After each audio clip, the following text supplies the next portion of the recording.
Yannick et Cédric, bienvenue sur cet 7e épisode de l'avant-match. On va d'abord parler de la fabuleuse prestation samedi passé contre Saxon, victoire 3-1. C'est un match incroyable, mener 2-0 après 5 minutes, c'est très rare pour toi Cédric. C'est vrai qu'on est bien rentré dans le match dès le début. Et c'est vrai que ça change aussi, non? Je pense que c'est un des premiers matchs où on rentre déterminé comme ça, quoi. Donc c'était bien, quoi. Puis Kevin, c'est vrai qu'il est en pleine bourre en ce moment, donc tout lui réussit. Avec la petite papinade pour le deuxième but, c'est excellent, quoi. Et puis on était bien en bloc, et puis voilà, quoi. C'est ce qui fait la diff. Yannick, c'est dû au grand travail ces dernières semaines. Début de championnat difficile, mais là c'est pratiquement une consécration. Faire carton plein, donc victoire contre Sierre 3-0 il y a 2 semaines, et là contre Saxon 2-1. Une équipe bien en place, les Chevaliers ont dominé leur adversaire. Ouais, les résultats ont amené une certaine confiance avant le déplacement à Saxon, mais il faut pas croire que le résultat a été aussi facile que ça à développer. On a fait c'est vrai, une très bonne entame de match. Par contre après on a aussi su faire le dos rond pendant une vingtaine de minutes avec le vent qui rendait les choses un peu plus difficiles. Il a fallu être très très concentré défensivement et puis après faire la différence en fin de mi-temps avec un but qui nous fait du bien.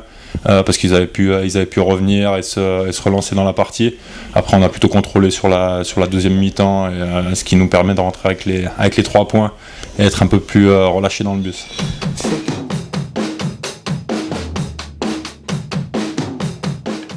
Après on a essayé de gérer après 2-0, comme c'est vrai que 2-0 c'est un score qui est un peu traite, on va dire, parce que tu te relâches un peu et puis après il suffit que tu prennes un but et c'est ce qui a été fait, pardon.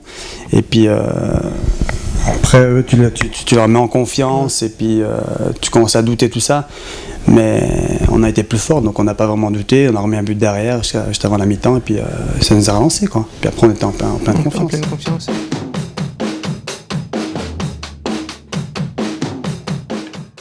Oui, ça va effectivement très vite, donc faut anticiper sur les événements. Il y a un joueur qui arrive lancé, après il est un petit peu loin de moi. J'essaye de tacler, puis après je vois que je suis à la limite de la surface de réparation, donc je retiens mon geste. Malheureusement, c'est un geste final qui a pas retenu le juge de tous parce qu'il a décidé de lever son drapeau. Okay. Je crois que mes coéquipiers de la défense, en tout cas, ont vu que c'était pas un geste qui était avec des mauvaises intentions.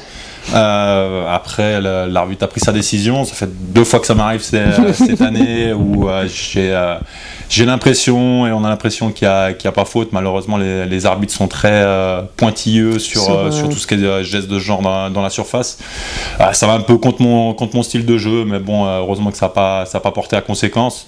Après, on a su faire le dos rond, comme je l'ai dit, et puis c'est peut-être la différence avec l'année dernière, où quand on traversait un peu des phases de jeu difficiles, on avait tendance à craquer. Là, on a su faire bonne figure, jusqu'à reprendre le dessus en termes de jeu et puis se redonner confiance avec un 3e but. Donc ça restera qu'une mauvaise anecdote que je prends à titre personnel. D'accord. Je me suis excusé auprès de l'équipe, même si je pense que c'est un peu cher payé cette sanction. Mais le carton jaune qui s'en suit aussi. Mais bon, voilà, quoi, ça arrive, et puis ça arrivera encore, et puis voilà, on en rediscutera avec l'entraîneur. Je veux dire, c'est la vie du défenseur, on a très peu le droit à l'erreur, et puis de temps en temps ça se retourne contre nous, donc il faut savoir accepter et puis passer à autre chose. Il y a plein de matchs qui arrivent, et puis il y aura des occasions de poser des tacles sans que ça porte à conséquences négatives pour l'équipe.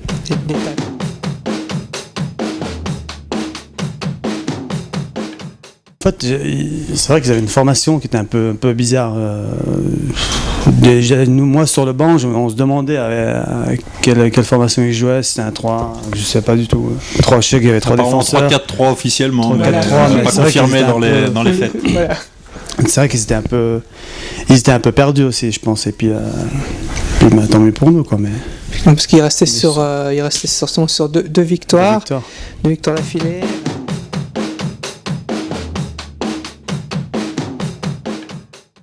c'est parfait pour nous. Bon, de toute façon, en Valais, on s'attendait de toute façon à une deuxième mi-temps plus difficile que la première, sachant qu'ils s'étaient fait remonter les bretelles.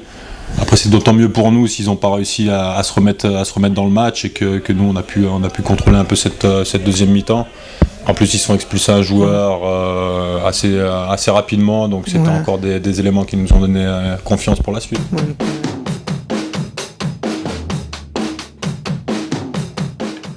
Prochain match contre Vernier.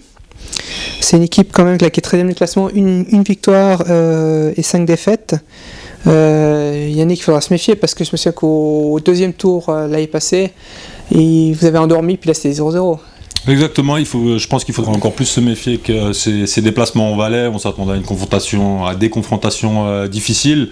Là, en regardant le classement, on peut se dire que c'est des matchs où on se doit de toute façon encaisser les 3 points, mais il va falloir aller les chercher. Je pense que ça sera des matchs de toute façon plus difficiles à aborder pour nous.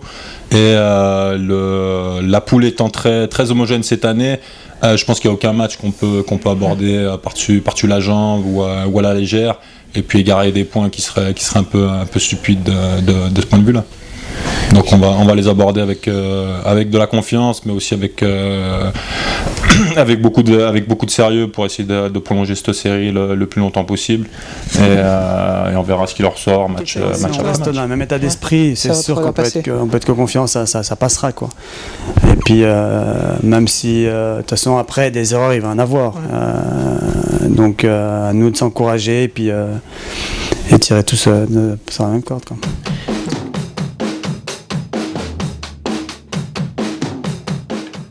Ouais, après un départ qui était quand même mitigé, un petit peu difficile, on a su se mettre en route. Après se projeter sur 3 victoires, alors qu'on sort de 3 victoires et on sait la difficulté qu'on a eu à les acquérir. Je pense que c'est se projeter un peu trop loin. Regardons déjà celui de vendredi prochain, essayons de prendre les 3 points, puis après se projeter sur les autres. Moi j'aurai une motivation personnelle contre Bernay.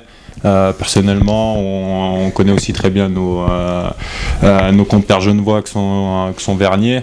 Verrier, c'est un petit peu l'inconnu de cette saison puisqu'ils viennent de monter, mais ça sera 3 équipes de toute façon à prendre au sérieux avec toutes leurs qualités propres. Et ils ont su embêter les équipes contre qui ils ont joué. Donc surtout pas prendre à la légère et pas tomber dans le piège de la facilité. Après 3 matchs qui ont été effectivement de bonne facture. Après, comme je t'ai dit, si on garde un état d'esprit, pour moi je vois que ce sera plus facile quoi. Ça sera plus facile par la suite et puis donc ce qui est bien c'est que tout le monde commence à revenir en plus, donc il y a de la concurrence, c'est ce qui fait la différence aussi je pense. Donc le fait que le coach se casse la tête tous les week-ends pour aligner les 11 donc puis les 18 donc je pense que c'est ce qui fait la différence quoi aussi. Donc à l'entraînement ça se voit, je veux dire là, ça se met un peu des boîtes tout ça. Ouais, ça y va puis donc mais il faut pour que le groupe avance, il faut de la concurrence et puis de la sérénité avec un bon état d'esprit quoi. Ouais.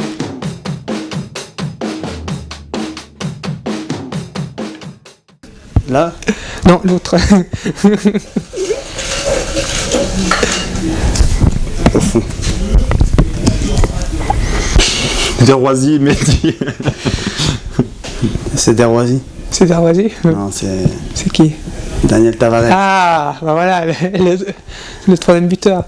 Un ami du JS. Daniel Tavares. Donc, c'est ça ? Qu'est-ce que je pense de lui ? Exactement. Qu'est-ce qu'on pense de Tavares ? C'est Doc Génico quoi. Ah, c'est Doc Génico, d'accord. Non, avec lui tout est cool, je veux dire. Il a un super état d'esprit, un super bon état d'esprit. Il se prend pas le chou. Quand je suis là un peu pour me prendre un peu la tête, il est toujours là pour me calmer tout ça. Et ça a toujours été comme ça. Tavares, c'est un gars avec qui on a entièrement confiance quoi. Que ce soit dans le groupe, il tire un peu tout le monde vers le haut quoi. Donc en plus il revenait un peu avec blessure sans avoir joué tout ça, donc on va dire qu'il est super bien revenu. Donc mais seulement il m'a devancé parce que on s'est dit qu'on devait revenir ensemble prendre une place titulaire, mais c'est lui qui a été titulaire avant moi, donc chapeau quand même. Il a marqué un joli but. Mais il a marqué un super joli but. Hein. Donc il a fait une bonne rentrée, il a fait un bon match, quoi. Il a fait son boulot. Donc, et en plus, un poste où je sais pas s'il a vraiment joué à ce poste-là. Zizou, c'est super. Puis voilà, donc après moi j'ai fait ma rentrée tranquille, quoi. Voilà. Mais un super bon gars, Tavares, super. Ok, il continue comme ça. Hein, il apporte en plus à l'équipe, qui continue comme ça, puis que qu'il mette un peu plus de buts parce que notre buteur national hier, il est loin devant, quoi. Ouais, il est très loin devant, mais il va se coller à lui. Comme ça, il met la pression à Kevin. Voilà, exactement ce qu'il faut. Pas de soucis. Alors, je te laisse à ton tour tirer. Il faut qu'il tire Mehdi, j'espère. Momo. Alors Momo, belle découverte aussi. Non, garçon franchement avec plein de qualités qui l'amène sur le terrain, et puis aussi disons un brin de folie qui s'est amené en dehors du terrain et dans le vestiaire. C'est un profil qui détonne un peu par rapport à ceux qu'on a l'habitude de voir à Cholet. Il vient de région parisienne, donc nous les Français on sait un petit peu comment assurer une transition avec l'atmosphère colaisienne. On essaye de faire en sorte que l'intégration se passe bien, mais il y a pas trop de soucis à avoir de ce côté-là. Après il a connu un petit passage à vide, forcément suite à la suspension qui a eu un peu injuste qui lui est tombée dessus à Perly, mais il a su revenir assez fort contre Saxon avec un beau toucher de balle et une belle conservation au milieu, ce qui est des qualités qui sont appréciables au poste où il joue. Après il faut pas qu'il, comme lui dit souvent le coach, faut pas qu'il tombe dans les excès inverses, à trop garder le ballon dans des zones dangereuses, mais je crois qu'il est assez intelligent pour le comprendre et puis faire des progrès sur cet aspect-là. Moi, c'est quelqu'un qui est très sérieux sur le terrain, puis en dehors, il déconne bien. Ouais, dans les vestiaires, il fait un peu le clown. Exactement, c'est pas le seul. Hein, il est pas encore sur le podium des clowns de l'équipe, mais ça sera un sérieux prétendant, notamment dans la période estivale quand Alicante s'approchera. Je pense exactement. On va compter sur lui. Il pourra pas détourner Mehdi, quoi, ça c'est sûr. D'ailleurs un petit coucou à JPP. Un petit coucou à JPP. Face à toi. Regarde. Ouais. T'es le meilleur. Reviens vite, parce que Nico il déborde. Ah ouais, je suis proche du burn-out, le gars. Proche du burn. Merci beaucoup, puis espérons que la suite du championnat se passe bien, et vendredi prochain contre Vernier.